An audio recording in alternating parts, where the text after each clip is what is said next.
Hola, ¿cómo estás? Bienvenidos nuevamente con ustedes para compartir otra edición más de La Tribu. Hoy en este programa vamos a estar hablando con Francisco Gallier.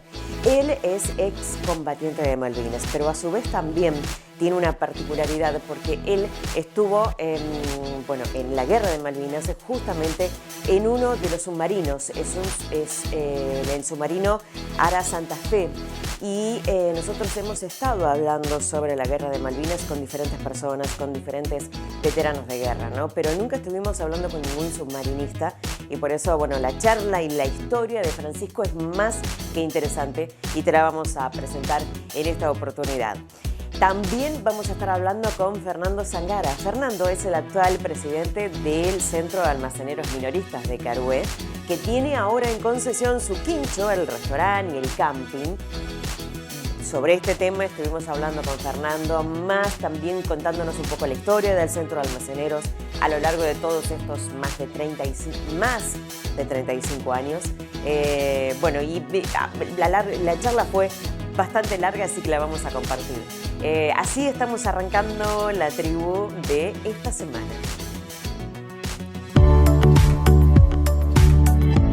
Agrupación Campo Nuevo S.A. Insumos y servicios agropecuarios. Casa central en Carué. Sucursales en Pigüé, Rivera y Villa Masa. Distribuidor oficial de Dow AgroScience y Profertil. Y estación de servicio de YPF en Moreno y esquina de Ugi de Carué. Mancuso, al servicio de la construcción. Calefacción a leña, gas y eléctrica. Amoblamientos de cocina. Aberturas de aluminio, madera y PVC. Revestimientos. Instalaciones de gas, agua y cloaca. Grifería y sanitarios. Te lo decíamos y te lo presentábamos en el inicio del programa. Francisco Gallier fue submarinista, estuvo en la Guerra de Malvinas, precisamente en el submarino Santa Fe, como submarinista y como excombatiente de Malvinas, y siendo otro de los veteranos con quienes nosotros entablamos una conversación y bastante extensa, porque creemos que la historia de Francisco, como de cualquier otra persona que estuvo allí en Malvinas, es digna de comentar, de reconocer y de conocer, ¿no?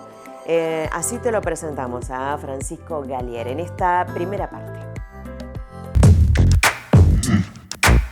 Para seguir contando historias de vida que tienen que ver con la Guerra de Malvinas y un poco antes y un poco después también, vamos a hablar ahora con Francisco Gallier. Francisco, bienvenido al programa.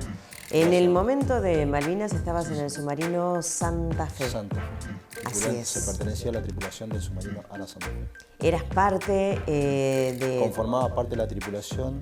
Mi especialidad era mecánico en sistema de armas. Si bien los submarinistas nos adiestramos en todas las especialidades, porque dado que el submarino tiene una dotación muy reducida, son muy pocos los... Por el mismo buque, o sea, por el mismo buque, el poco espacio que hay, entonces tenemos que estar preparados y adiestrados en caso que alguno de nuestros compañeros tenga algún accidente o alguna enfermedad, de poder solucionar ese puesto, poder cubrir ese puesto. Si bien recibimos lo básico de un sistema o de un equipo, sí, pero estamos en condiciones, digamos, de reemplazar a cualquiera de de especialidad, ya sea de maquinista, electricista, de armas. Mira vos, es un trabajo... Sí, por eso si bien nosotros todos tenemos la carrera naval que la hacemos, que se llama curso de formación, el que elige la carrera de submarinista se traslada justamente a la escuela de submarinos que está en Mar del Plata, y hace durante un año el curso aplicativo para... Pura y exclusivamente de submarino. Para el submarino. Sí. Mira vos. Y bueno, pero tenés que estar ahí adentro, ¿no? Hay que estar, sí, hay que estar. Por eso se hace un año de curso, porque no todos los que van al curso lo aprueban. Claro. Porque el curso te someten, digamos, a todo tipo de prueba para ver si vos estás en condiciones para ser tripulante de un submarino. No es fácil estar debajo del agua. ¿A cuántos metros generalmente está el submarino? Este submarino que te nombro, no el que estuve yo en el conflicto bélico, pero te nombro los que están actuales, que son la clase TR-1700, que es el submarino San Juan, que ya no lo tenemos, y el otro es el que está en actividad, que es el submarino Santa Cruz. Santa Cruz. Son submarinos de origen alemanes y están fabricados y garantizados para operar hasta 300 metros de profundidad y pueden navegar hasta 90 días debajo del agua sin salir a la superficie, sin proveerse de combustible. Que se autoabastece, o sea, Claro, tiene autonomía para estar 90 días debajo del agua, sin volver a un puerto, tomar un puerto. Mira, sin y en el abastecerse. Santa Fe, que era el que estabas El vos en Santa ese Fe, momento. sí, era ya un submarino de la Segunda Guerra Mundial, ya prácticamente estaba para salir de servicio. Y se lo usó más que nada como transporte de tropa, por las condiciones ya, porque las baterías ya no estaban casi agotadas, no te daba mucha la capacidad para estar mucho tiempo debajo del agua. Ajá. Pero teníamos la posibilidad de acercarnos a Malvinas, justamente superficie, porque si ustedes, los que conocen de submarino o vieron la silueta del submarino Santa Fe, es similar a un buque de superficie, la silueta. En cambio, lo del submarino actual es más redonda, tiene una proa redondeada. El submarino Santa Fe en su origen no era un submarino, era un sumergible. La diferencia que hay entre un sumergible y un submarino es que el sumergible navega por superficie y tiene muy poca hora de capacidad para estar debajo del agua. Entonces se navegaba en superficie, claro, y se iba en casi inmersión. va arriba del Claro, agua. recién se iba debajo del agua en inmersión cuando estaba en la zona de operación. Claro. Porque tenía muy pocas horas para estar debajo Sí, del agua. estaba visible. Visible, Es claro. la mayor parte del tiempo va visible. El submarino, sin embargo, después, es el que va escondido. cuando se lo compró a Estados Unidos, después acá se lo convirtió en submarino. ¿Por qué? Porque se le ayornó o se le incorporó el snorkel, que es el tubo por donde ingresa el aire para poder cargar las baterías y regenerar el aire del submarino. Mira, bien. Así que bien. se lo convirtió en submarino, pero desarrollaba más velocidad, como era ya en su origen era un sumergible, tenía la particularidad de desarrollar más velocidad en superficie que debajo del agua. Porque si nosotros para acercarnos a Malvinas tuvimos que hacer la gran parte de la navegación en superficie, porque debajo del agua desarrollaba muy poca velocidad, 2 o 3 nudos como máximo. Claro, claro. Y en el momento de la guerra de Malvinas, ¿qué es lo que hiciste? ¿Qué pasó con vos? ¿Dónde estabas? ¿Estabas abajo? ¿Estabas arriba? No, estaba, digamos, como ya te dije, la gran parte de la navegación la hicimos en superficie, para poder estar el 2 de abril. Para eso tuvimos que prepararnos mucho antes del 2 de abril, el cual yo no sabía, ninguno sabíamos cuál era nuestra misión. Hasta el propio comandante, lo que él nos informó, que a él le entregan esa misión, se la entregan en un sobre cerrado, que recién la puede abrir cuando ya el buque zarpa desde el puerto. O sea que cuando salieron no sabían que cuando iban a una guerra. salíamos, los que nos informaron a nosotros, y por supuesto que tuvimos que preparar el buque para lo que nos habían informado, que era una campaña prolongada en el sur, que no sabíamos cuál era la misión. Así que nos empezamos a preparar en 1982, a los primeros días de marzo, ya empezamos a preparar el buque, ya no nos dejaban tener contacto, digamos, con nuestros familiares. Es más, yo perdí todo el contacto con mi familia. Yo soy oriundo de la provincia de Santa Fe, una localidad que está al norte de Santa Fe, llamada Margarita, y yo ya no le pude comunicar. Imagínate que en esa época no existía celular, algo, no, las cartas. la tecnología que tenemos hoy, sí. por medio de carta. Encima yo soy oriundo de la provincia de Santa Fe y nací y me crié en el campo toda mi vida. Cuando ingresé a la Armada recién conocí lo que era la ciudad, lo que era un transporte público. Sí. Y bueno, me tocó ir a Malvinas y bueno, a los 2 días que zarpamos, el comandante tomó un micrófono, un difusor que se difunde por el interior del submarino, y ahí nos comunica cuál era nuestra misión.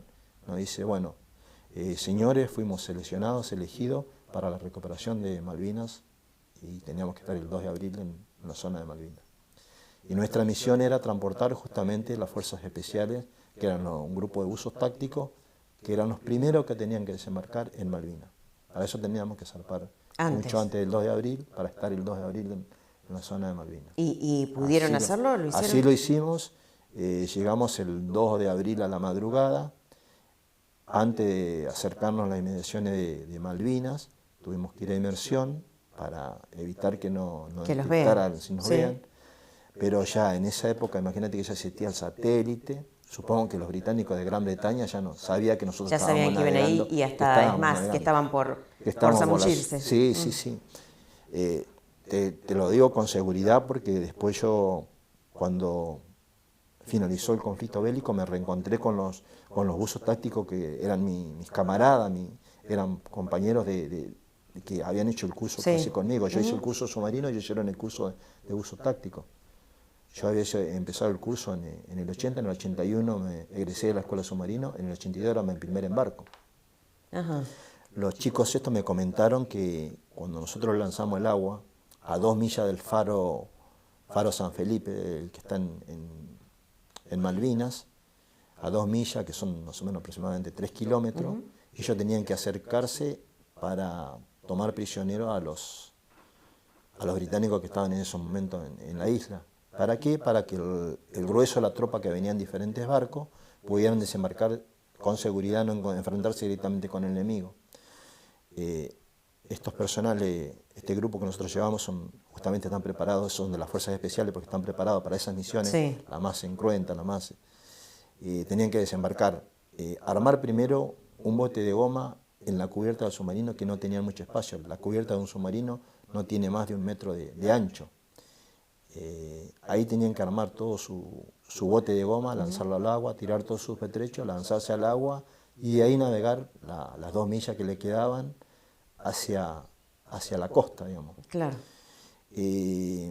Después me contó mi compañero, mi amigo, mi camarada, que cuando al rato que nosotros lo lanzamos al agua, eran las 2 de la madrugada, en plena oscuridad, con el frío, con el oleaje que había ahí, empezaron a navegar así, no podían encender los motores, ni encender luces, a remo tenían que ir, y bueno, le costó muchísimo llegar a la costa, y tuvieron que cambiar la táctica. Ellos cuando nosotros los llevábamos en el interior del submarino, en el poco espacio que tenían, ellos iban practicando, digamos, cómo tenían que tomar a un prisionero de los británicos, por qué playa no iban a desembarcar. Es más, en la carta habían marcado, ellos la habían designado como la playa roja, donde tenía que desembarcar, la única playa que había en la zona del aeropuerto.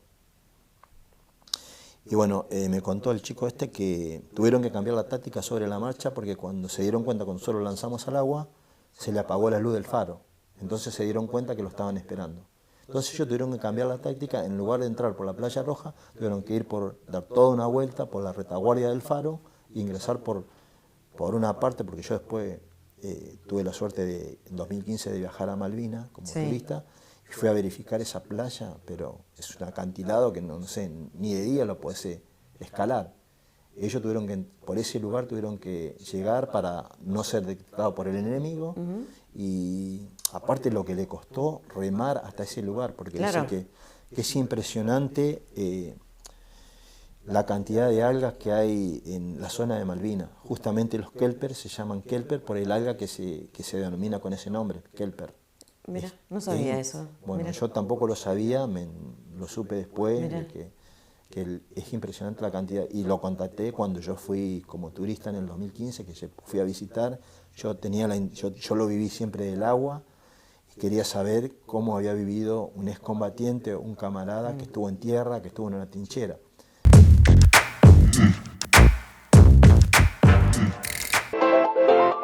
Mira nuestros videos en cualquier momento del día y desde cualquier lugar, a través de tu tele, tablet, PC o celular. La Tribu Online, portal de videos e información digital.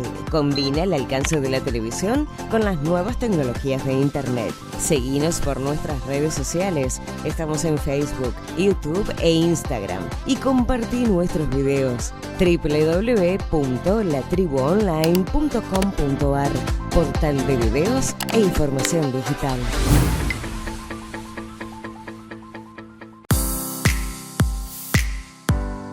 Fernando Zangara es el actual presidente del Centro de Almaceneros Minoristas de Carué.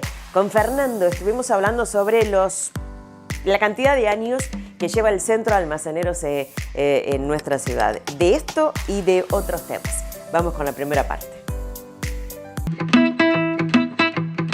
Vamos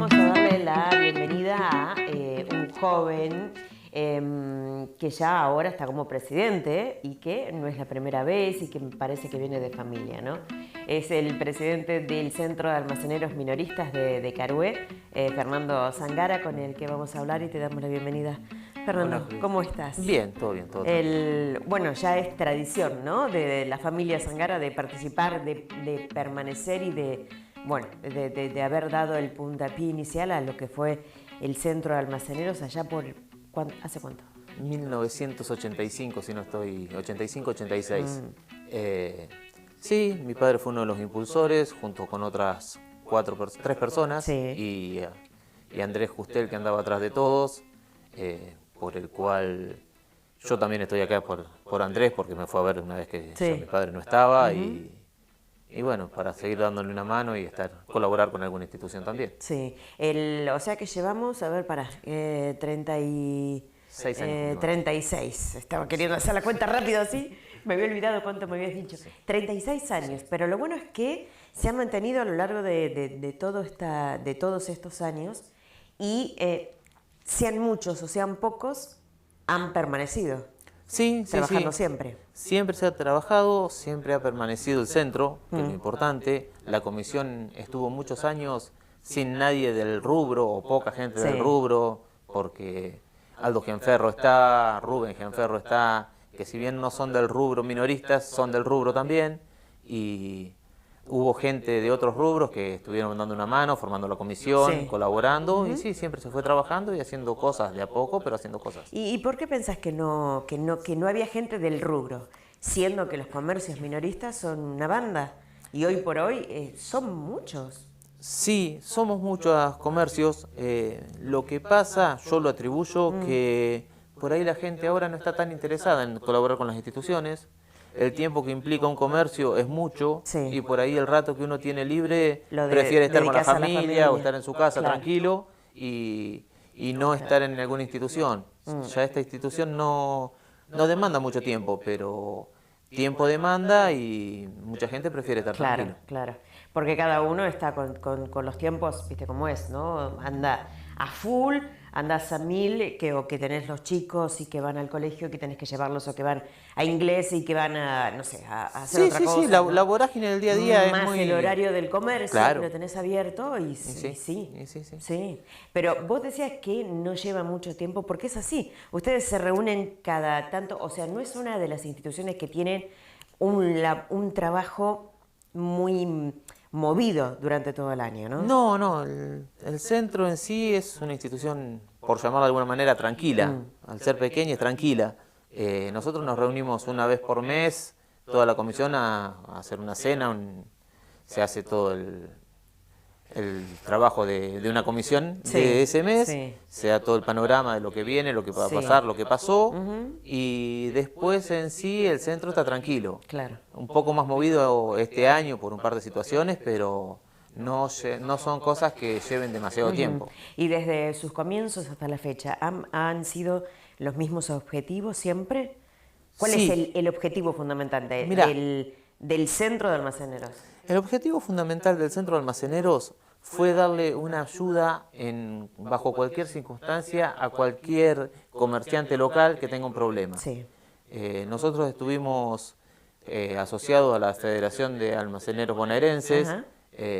Incluso esa federación tiene una obra social que ahora había quedado medio relegado todo ese tema porque no había gente de almacenero en la institución, pero eso siempre estuvo latente y tenemos cierto contacto con esa gente. Yo creo que, cuando uno dice con el tema de poner en órbita o poner en práctica, o cuando abrís un comercio, ¿no? Que tenés que tener todas las habilitaciones y demás, y que después, empleados y siempre tenerlos bien, porque obviamente que por ley, por reglamento lo tenés que tener. Pero el centro de almaceneros de alguna manera también ayudaría, ¿no?, a los comerciantes a empezar a desempeñarse en este rubro, para aquellos que no tienen ni idea y quieren largarse. Claro, es un nexo vendríamos a hacer, podríamos ser un intermedio entre la municipalidad y el comerciante. Claro. ya nosotros tenemos más datos, más información para que una persona que se decida poner un comercio propio pueda como estar orientado a hacer eso. Hacemos una tanda publicitaria y enseguida volvemos con más información. Quédate cómodo ahí que ya estamos.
Seguimos hablando del submarino Santa Fe y de todo el accionar, de todo lo que fue la Guerra de Malvinas. Francisco Galier nos decía lo siguiente.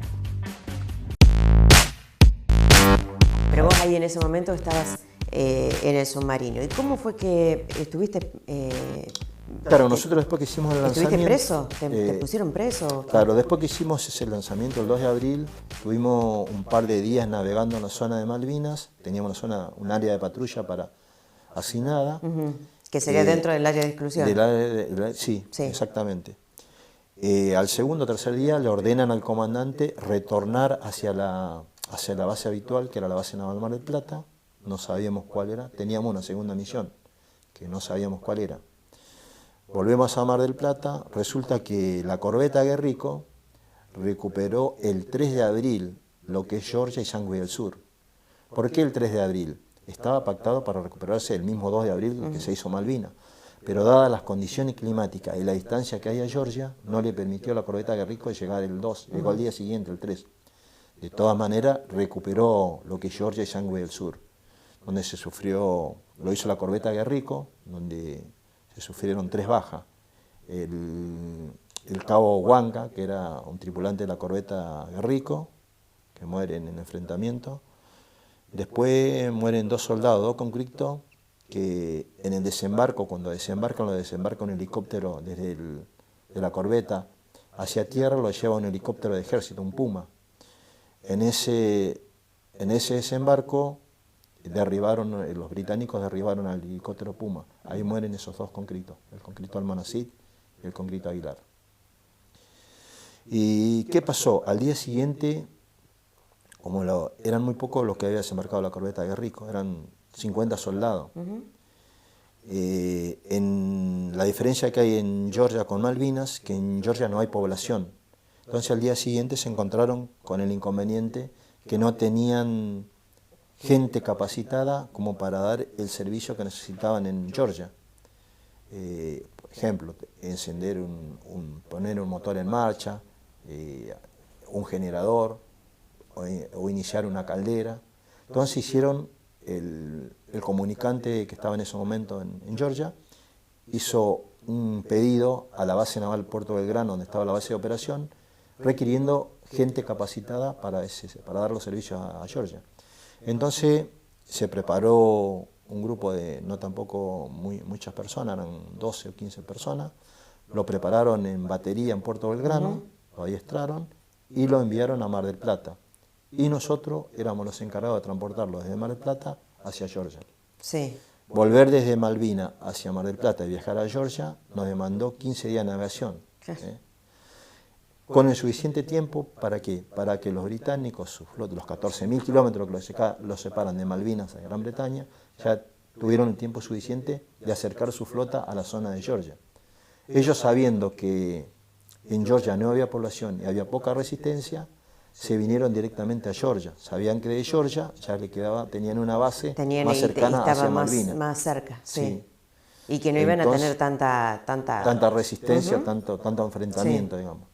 Entonces, nosotros cuando estábamos navegando, que también teníamos que hacer gran parte de la navegación en superficie, ya ellos sabían, los británicos, que el submarino Santa Fe estaba navegando hacia Georgia.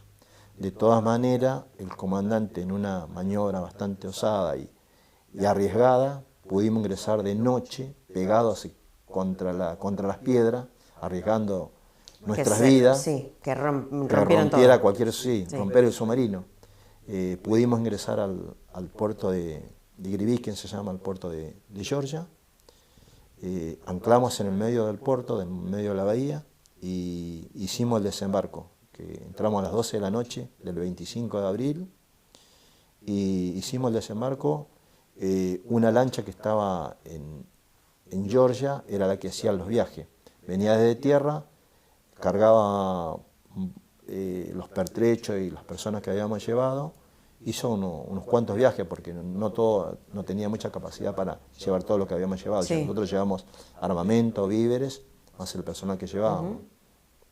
Así que hizo 4 o 5 viajes y duró el desembarco aproximadamente 4 o 5 horas. Nosotros teníamos que retornar hacia un área asignada que teníamos en Malvinas. Cuando terminamos todo el desembarco en Georgia, teníamos que retornar y veníamos navegando en superficie, porque en el submarino... Y ahí los vieron. Claro, el submarino para ir a inmersión necesita como mínimo 50 metros del casco, la cual dentro del puerto teníamos 10, 12 metros, claro. No podíamos ir a inmersión. Entonces, antes de salir de dentro del puerto, nos detectó un helicóptero británico.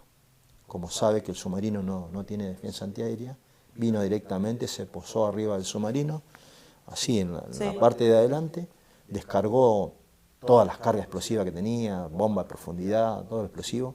Se escuchó una gran explosión y el submarino es como que se enclava de proa en el agua y vuelve a salir a la superficie. Ya prácticamente, por suerte, no entraron las explosiones, las explosiones fueron en la parte de afuera, lo que nosotros le llamamos libre circulación. Sí que destruyeron los tanques de lastre que están afuera, en la parte de afuera del submarino, todo el chaperío que son la conformación que le dan al submarino para la aerodinámica de la navegación.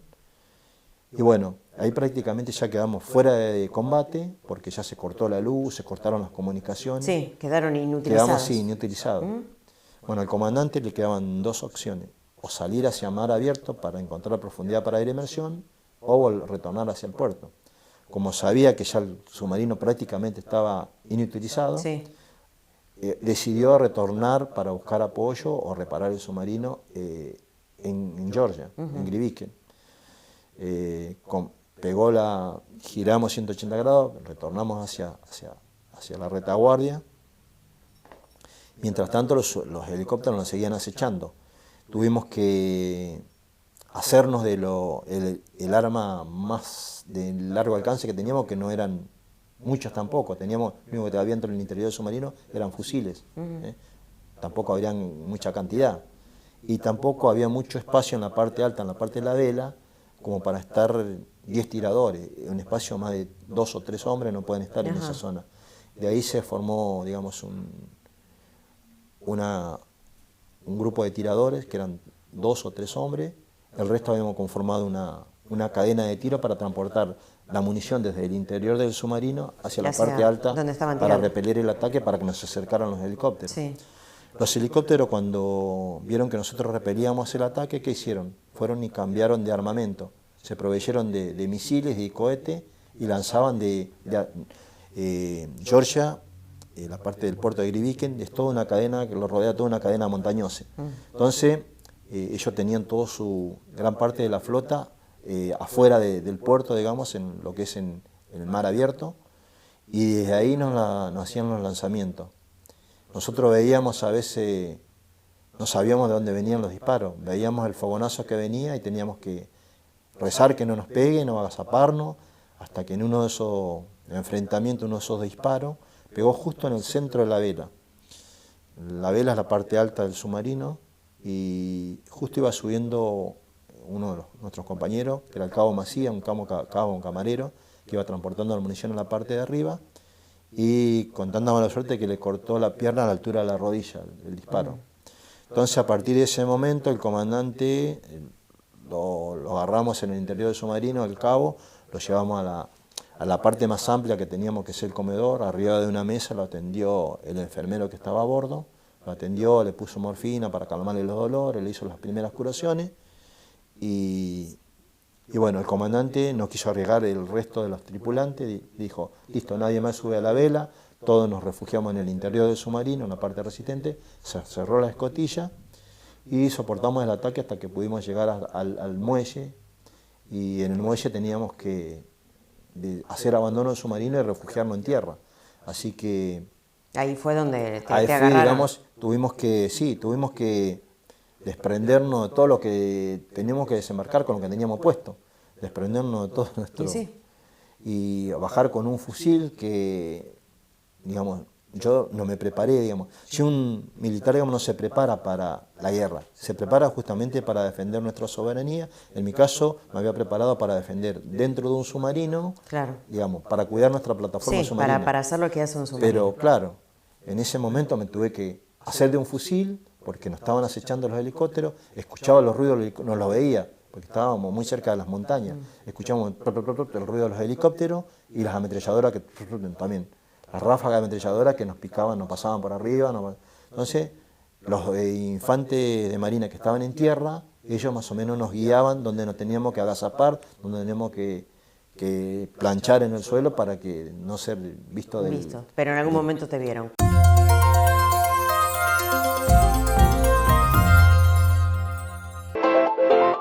Mira nuestros videos en cualquier momento del día y desde cualquier lugar, a través de tu tele, tablet, PC o celular. La Tribu Online, portal de videos e información digital. Combina el alcance de la televisión con las nuevas tecnologías de Internet. Seguinos por nuestras redes sociales. Estamos en Facebook, YouTube e Instagram. Y compartí nuestros videos. www.latribuonline.com.ar, portal de videos e información digital.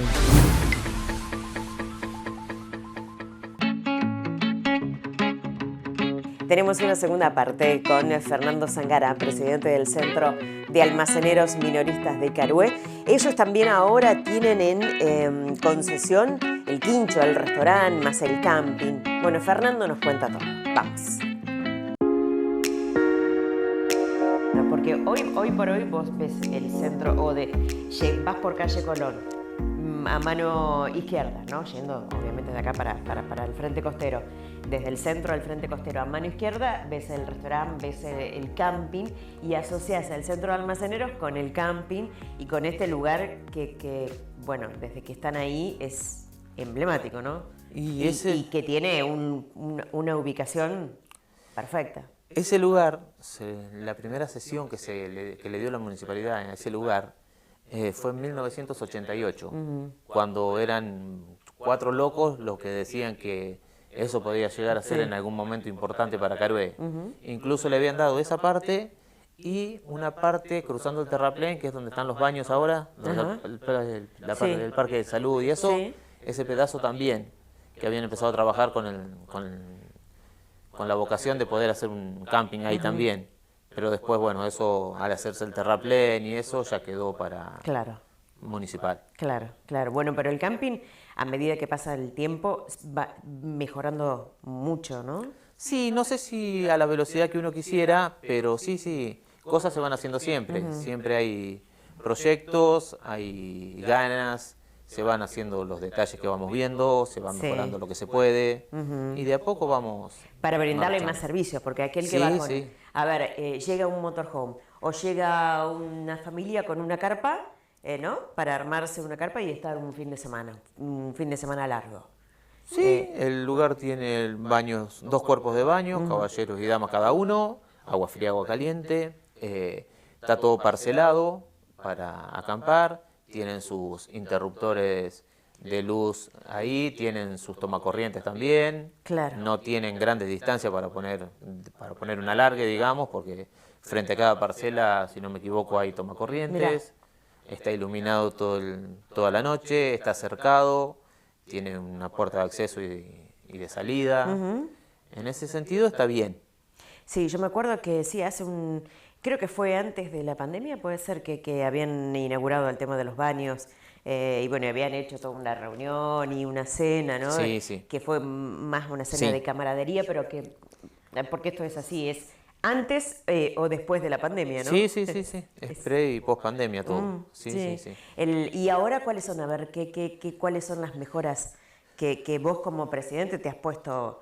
Me imagino que tenés algo en mente como para continuar o para volver a hacer algo que ha estado en otro momento y que ahora no.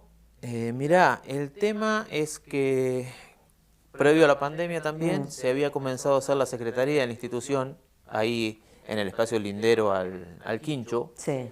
Con mucho esfuerzo ahora lo estamos terminando, nos faltan unos pequeños detalles en el baño y eso, pero eso va a quedar como secretaría y archivo de la institución. Claro, como para trabajar en la comisión. Para trabajar la comisión tranquilo, porque en este momento o tenemos que ir a cenar a algún lado y eso nos quita por ahí la privacidad de una reunión de comisión realmente como debe ser. Y después, otro objetivo, el próximo objetivo es modernizar uno de los baños del Quincho propiamente dicho, para que nos falta tener la parte de accesibilidad para una persona con capacidades diferentes y también intentar empezar en el predio de atrás, que también nos han cedido, a ver si podemos hacer un proyecto de cabañas, que ya lo tenemos diseñado y todo, pero faltan fondos sobre todo. Claro, lo más importante, lo más importante. Porque me parece que las ganas están. Sí, y las eso de ganas las cabañas están. sí, ya viene. Sí. ¿Y me habías dicho algo de la cena? De volver a traer un poquito de movimiento y baile y sí, diversión, cena, comida rica y buena música y pasarla bien. Claro. Nosotros notamos dentro del centro que la gente después de la pandemia también está como necesitada de salir, de andar, totalmente, de moverse, de de socializar. Y por eso se nos ocurrió volver a lanzar la Cena del Almacenero para el año que viene, de ser posible, que era una cena emblemática de la ciudad, que se hicieron 13 ediciones y se cortó en la 14ª por la crisis del 2001. Mira. Y de ahí en adelante nunca se terminó de decidir de relanzarla. De volver a hacerla. Y nos pareció un buen momento para intentar hacerla nuevamente y estamos hablando ya con algunos mayoristas y eso para ver si vamos a contar con el apoyo. Sí, yo me acuerdo, a ver, bueno, sí, hace muchos años, pero que era una cena interesante, Sí. O sea, interesante en cuanto a los premios, que eran premios grosos en ese momento, o sea, eran buenos premios Sí. que se daban en el transcurso de la noche, ¿no? Porque Claro. ibas, disfrutabas, comías rico, bailabas, ¿no? Porque siempre tenían alguna orquesta o algo así en vivo, y después, bueno, te podías llevar unos premios bárbaros. Sí, muchos premios. No sé si iremos a llegar al nivel de esos premios, pero para esa época se han dado heladeras, freidoras, televisores. Creo que un año llegaron a dar un viaje también. Y en ese momento, incluso un par de años, se disputaron la exclusividad del sponsoreo entre Sancor y La Serenísima. Mira. Que era top, digamos, en ese momento para el pueblo y para la cena misma. Sí. ¿Y en qué terminó eso? Eso no me acuerdo. Eso no sé si me había enterado de algo. Y fue un año cada una, me parece. Hicieron uno Sí, cada creo vez. que fue un año cada una. Sí. Mirá, ahora sí se podría hacer algo así. Se podría lograr algo Buscar así, sería... un sponsor de esta magnitud. Un sponsor de ese nivel sería una cosa de locos. Se van para arriba. Sí. Volvemos enseguida, luego que te presentemos esta tanda comercial y conozcas a nuestros auspiciantes, sus productos y sus servicios.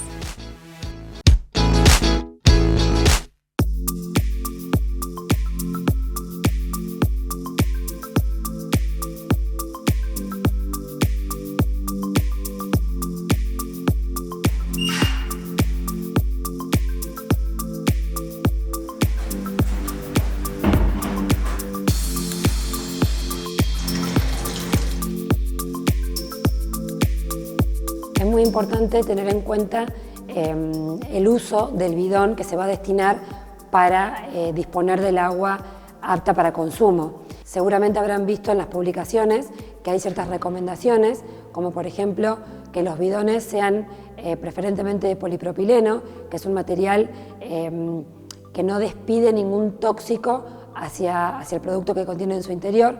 También es importante que los bidones estén bien limpios y desinfectados antes de colocarse el agua que se va a consumir. La desinfección óptima son para bidones de 20 litros, llenar 5 litros con agua potable y agregarle 30 gotitas de lavandina.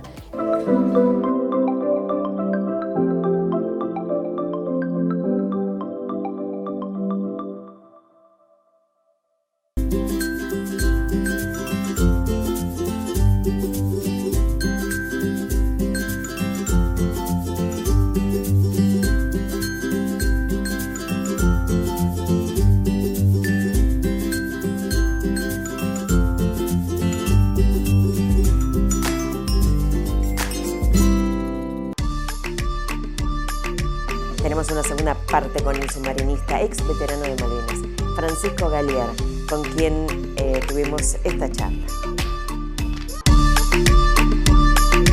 ¿Cuánto estuviste preso? ¿Qué? ¿Cuánto tiempo estuviste? ¿Cuánto tiempo?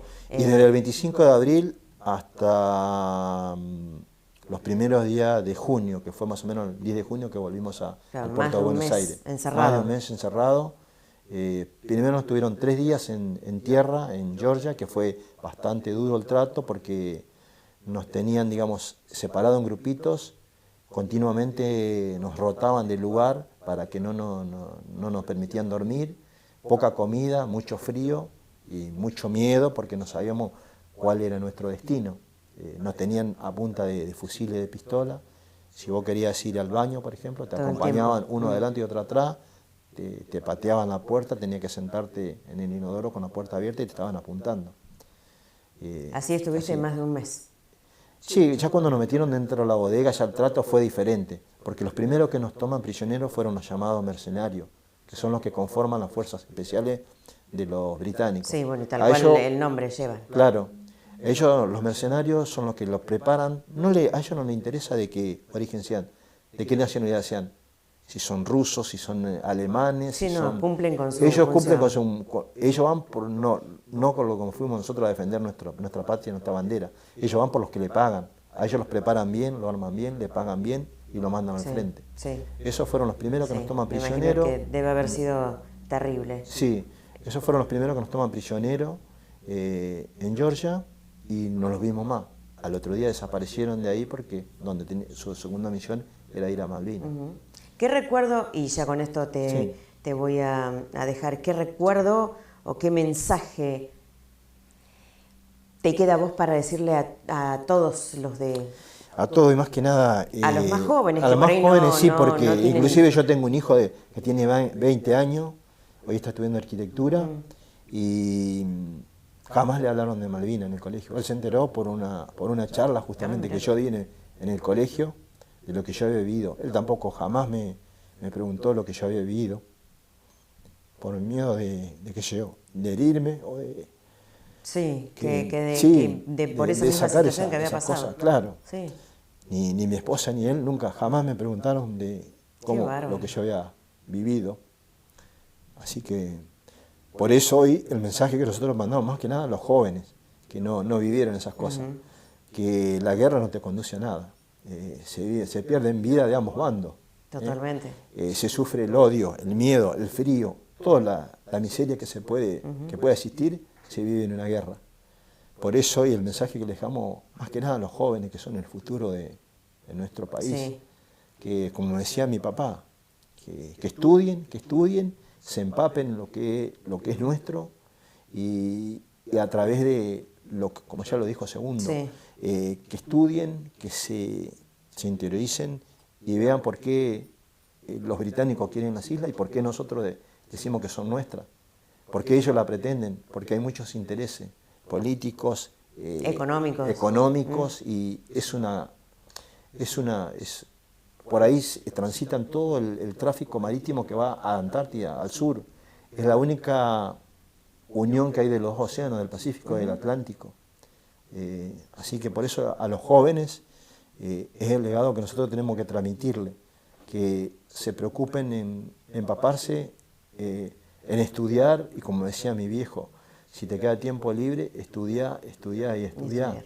Sí, porque es la única manera de recuperarla es a través de la vía del diálogo, de la diplomacia, porque ya nosotros vivimos una guerra y no queremos que nuestros jóvenes, que son el futuro de nuestro país, vuelvan a pasar por algo similar. Por lo mismo, sí. Francisco, muchísimas gracias. No, por favor, muy agradecido y bueno, gracias por...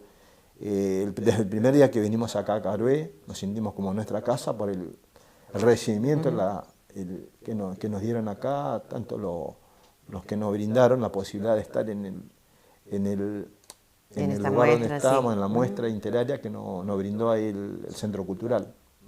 Así que muchísimas gracias y bueno, estamos dispuestos para cuando nos inviten y dale, ya vamos a tener vamos alguna charla. A donde nos llamen vamos nosotros. Dale, gracias. Muchas gracias. Agrupación Campo Nuevo S.A. Insumos y servicios agropecuarios. Casa central en Carué. Sucursales en Pigüé, Rivera y Villa Masa. Distribuidor oficial de Dow AgroScience y Profertil. Y estación de servicio de YPF en Moreno y esquina de Ugui de Carué. Mancuso, al servicio de la construcción. Calefacción a leña, gas y eléctrica. Amoblamientos de cocina. Aberturas de aluminio, madera y PVC. Revestimientos. Instalaciones de gas, agua y cloaca. Grifería y sanitarios.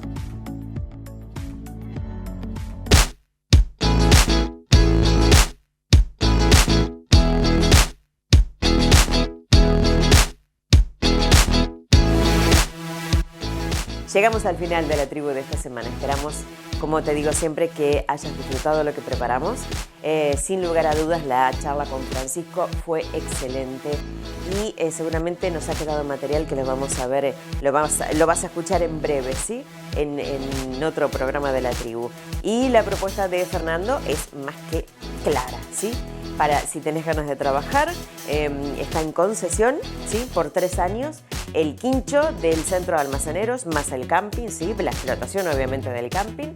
Tenés tiempo hasta el 12 de noviembre para retirar el pliego de bases y condiciones y presentar tu propuesta. Así nos despedimos hasta la semana entrante. Que tengas unos lindos días. Pórtate bien, portémonos bien. Hasta la próxima. Chao.